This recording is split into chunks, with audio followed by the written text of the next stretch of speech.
नमस्कार मित्रों, वार्षिक राशिफल सन 2026 के इस कार्यक्रम में आप सबका स्वागत है।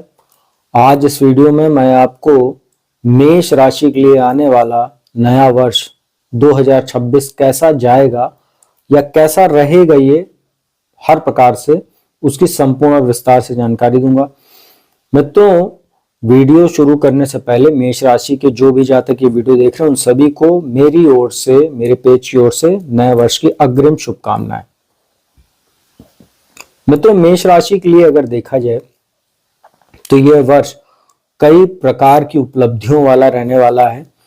मैं शुरू में ही ये क्लियर कर दे रहा हूं जिससे आप लोगों को कुछ संशय न रहे, क्योंकि 7.5 आपको चल रही है तो आपके मन में ये भय होगा कि 7.5 तो इस वर्ष चलने ही वाली है पूरे वर्ष, तो उसकी वजह से हो सकता है कि आपके काम में काफी डिले हो, काफी समस्या आए। लेकिन वो एक अलग दृष्टिकोण है, उससे थोड़ा अप्स एंड डाउन्स बना रहेगा। लेकिन वार्षिक राशिफल के संदर्भ में आपको एक चीज और क्लियर कर देते हैं कि जो वार्षिक राशिफल होता है, ये जो 4 प्रमुख ग्रह होते हैं जिसमें 2 छाया ग्रह राहु और केतु प्लस जो देवगुरु बृहस्पति होते हैं और ग्रहों में न्यायाधीश शनिदेव, इन 4 ग्रहों के ऊपर ही आधारित होता है। उसका कारण क्या होता है कि जो ये 4 ग्रह हैं ये सर्वाधिक समय के लिए एक राशि में गोचर करते हैं। जैसे शनि सबसे अधिक 2.5 वर्ष, देवगुरु बृहस्पति 1 वर्ष से लेकर तकरीबन 13 महीने वक्री या मार्गी मिलाकर, और जो राहु केतु होते हैं ये 18 महीने के लिए अर्थात 1.5 वर्ष के लिए गोचर करते हैं एक राशि में। तो इन्हीं चारों का जो सबसे बड़ा इंपैक्ट हमारे जीवन पर पड़ता है।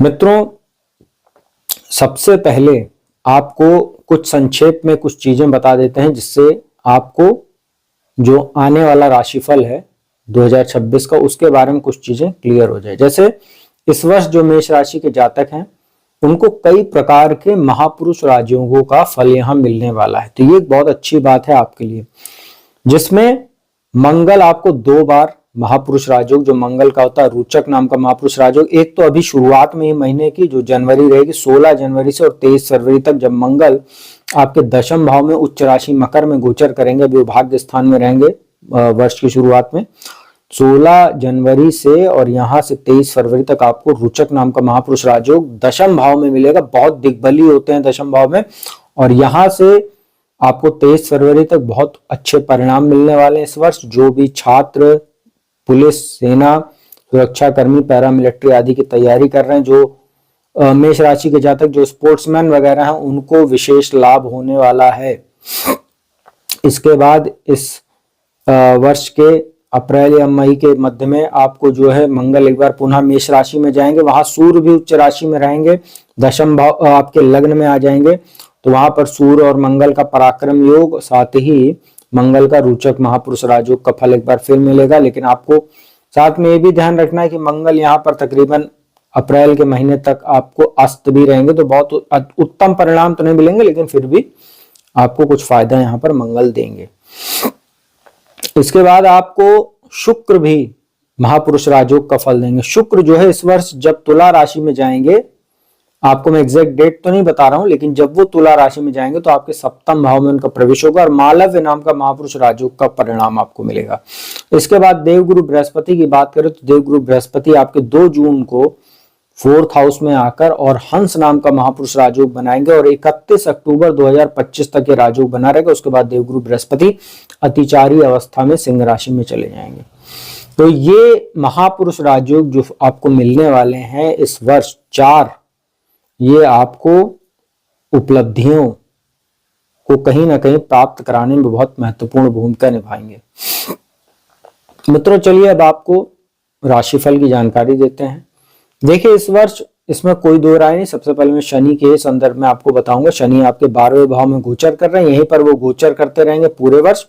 हालांकि यहाँ पर 27 जुलाई को वो वक्री हो जाएंगे, एक बार फिर से वक्री होंगे और यहाँ पर वो तकरीबन 138 दिन शनि वक्री रहते हैं, वो अगले 138 दिन वक्री अवस्था में चलेंगे। तो 7.5 की वजह से देखिए आपके काम में उतार चढ़ाव बना रहेगा। 12वें भाव में है, खर्च के भाव में, उनकी दृष्टि जो है वो आपके सेविंग के भाव पर है, 2nd हाउस पर। परिवार के भाव पर, आंखों के भाव पर, तो कहीं ना कहीं आपको कुछ आंखों में दिक्कत हो सकती है। वाणी में भी कुछ ये दोष देंगे। फैमिली में कुछ ना कुछ ये कलह वगैरह की स्थिति बनाए रहेंगे, क्योंकि शनि का काम है विच्छेद कराना, सेपरेशन कराना, और इनहेरिटेंस वगैरह को लेकर भी कुछ ये वाद विवाद कराएंगे। ससुराल पक्ष से भी कुछ संबंधों को प्रभावित करते रहेंगे। छठे भाव पर इनकी दृष्टि लगातार बनी रहेगी, तो रोग ऋण शत्रु के मामले में भी बहुत अच्छे आपको परिणाम नहीं मिलना है। और भाग्य स्थान पर दृष्टि डालकर ये लगातार आपके भाग्य में, जब जब आपको भाग्य की बहुत आवश्यकता होगी किसी कार्य में, वहां पर ये डिले कराएंगे उस काम को। लेकिन यहां पर अच्छी बात क्या है कि देवगुरु बृहस्पति जब 2 जून 2026 को आपके 4th हाउस में प्रवेश करेंगे, हंस नाम का महापुरुष राजयोग घटित होगा, क्योंकि अपने उच्च भाव में, अपनी उच्च राशि में वो आएंगे 4th हाउस में। यहां से उनकी जो 9वीं दृष्टि रहेगी वो शनि पर रहेगी। तो यहां से क्या होगा कि 2 जून 2026 से और 31 अक्टूबर तक, जब तक उच्च राशि में देवगुरु बृहस्पति का गोचर चलेगा, यहां पर 7.5 का प्रभाव काफी हद तक कम हो जाएगा, क्योंकि बृहस्पति की शुभ दृष्टि और अपनी स्वयं की राशि मीन राशि पर दृष्टि रहेगी शनि पर। तो ये 7.5 का प्रभाव लगभग काफी हद तक खत्म हो जाएगा, जिससे आपके कार्यों में तेजी आएगी। इस दौरान आपको पूरा एफर्ट लगाना है, अपने रुके हुए कार्यों को पूरा करना है। कोई लीगल मामला आपका अटका हुआ था, उसमें आप कोशिश कीजिएगा वो आपके पक्ष में आ सकता है। इनहेरिटेंस को लेकर कोई मामला था, कोई पुराना रोग था, वो धीरे धीरे ठीक होने लगेगा। कोई कर्जा वगैरह आपके ऊपर चढ़ा हुआ था, नहीं चुका पा रहे थे, वो आप उसकी कोशिश कीजिएगा, उसकी आप लोन वगैरह जो है अच्छे से उसको चुका पाएंगे। किसी के पास पैसा आपका फंसा हुआ था, उसमें कोशिश कीजिएगा वो पैसा आपको मिल जाएगा।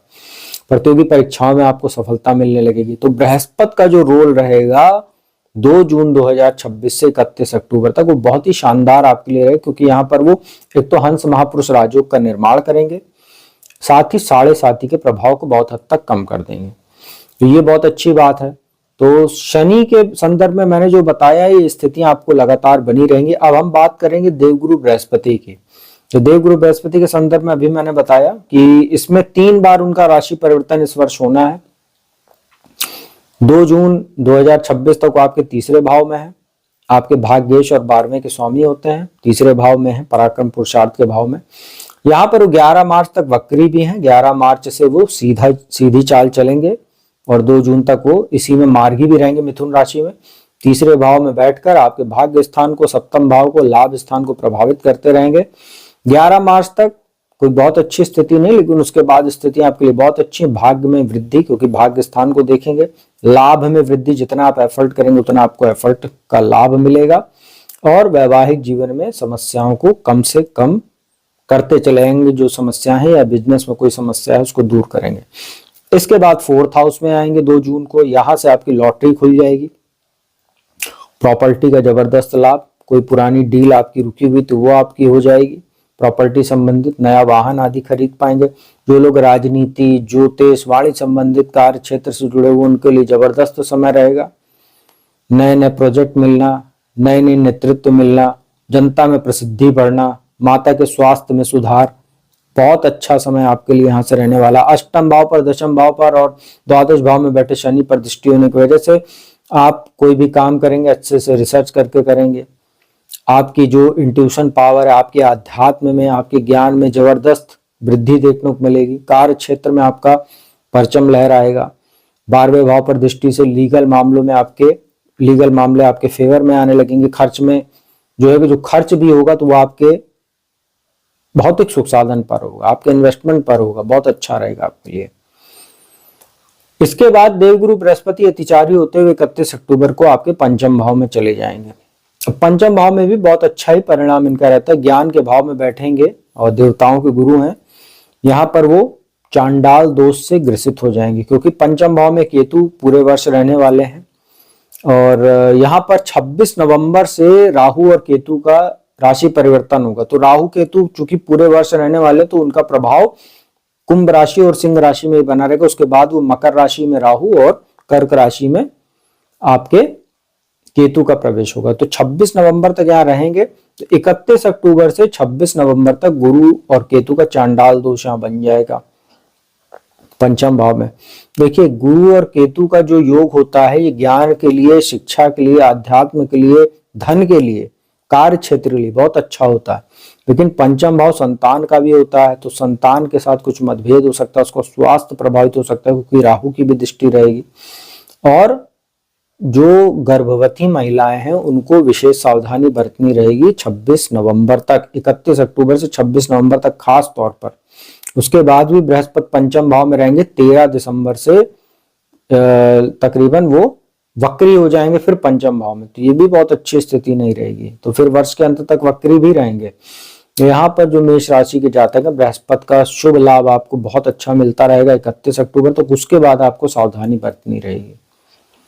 तो ये बृहस्पति का राशिफल है। अब बात कर लेते हैं अंत में राहु केतु की। राहु, देखिए, राहु आपके लिए पूरे वर्ष बहुत अच्छी स्थिति में है, और जब वो राशि बदल के आपके दशम भाव में आएंगे वहां भी बहुत अच्छा परिणाम देंगे, क्योंकि शनिवत होते हैं। शनि की ही राशि में उनका दोनों गोचर रहने वाला है इस वर्ष। पहले कुंभ राशि में 26 नवंबर तक, उसके बाद मकर राशि में आ जाएंगे दशम भाव में।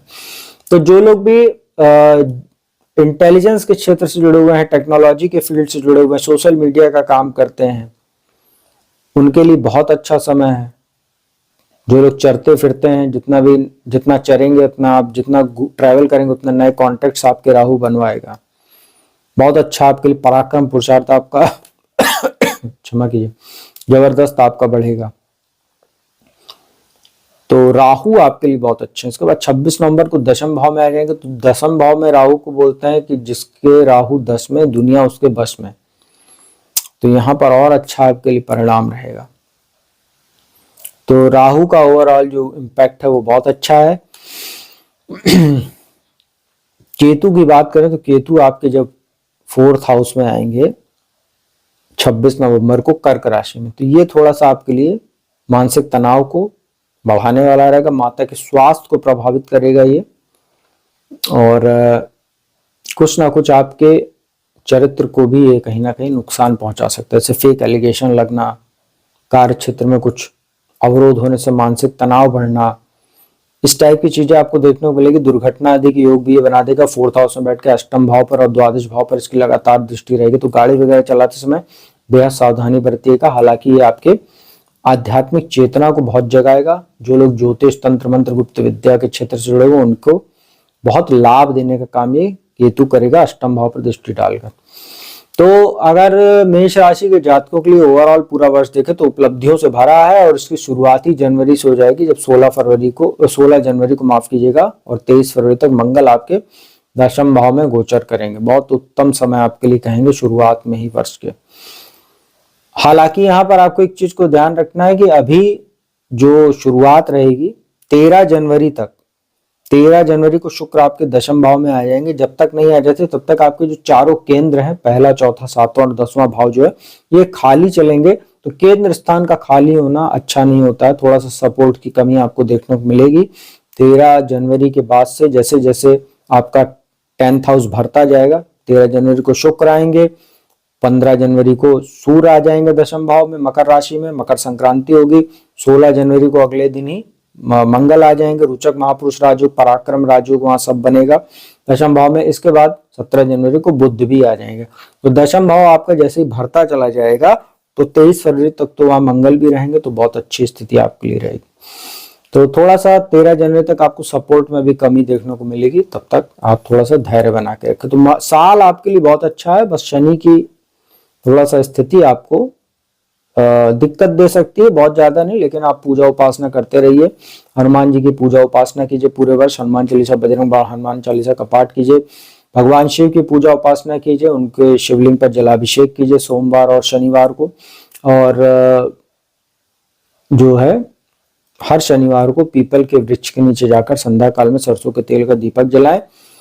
ये आपको विशेष उपाय करते रहना है जब तक 7.5 3 जून 2027 तक अभी प्रथम चरण आपको चल रहा है। इसके बाद तो अभी 2032 तक आपकी 7.5 लगातार चलती रहेगी। ये उपाय तो आपको करना ही है, पीपल के पेड़ के नीचे जाकर संध्या काल में सरसों के तेल का दीपक जलाना, हनुमान जी की पूजा उपासना।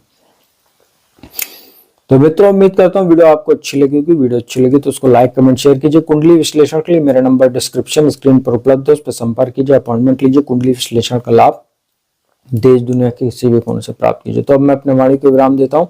अगली वीडियो में आपको वृषभ राशि के लिए कैसा रहेगा आने वाला वर्ष 2026 उसकी संपूर्ण जानकारी लेकर हाजिर हूंगा। तब तक के लिए ओम नमः शिवाय।